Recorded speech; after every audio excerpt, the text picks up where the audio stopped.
فلا يحزنك قولهم إنا نعلم ما يسرون وما يعلنون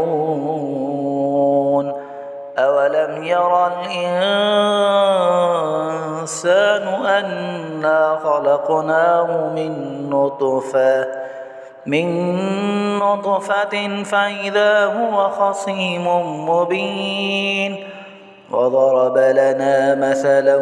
ونسي خلقه قال من يحيي العظام وهي رميم قل يحييها الذي أنشأها أول مرة وهو بكل خلق عليم الذي جعل لكم من الشجر الأخضر نارا فإذا أنتم منه توقدون أوليس الذي خلق السماوات والأرض بقادر على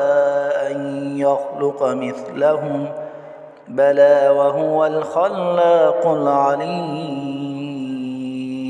إنما أمره إذا أراد شيئا أن يقول له كن فيكون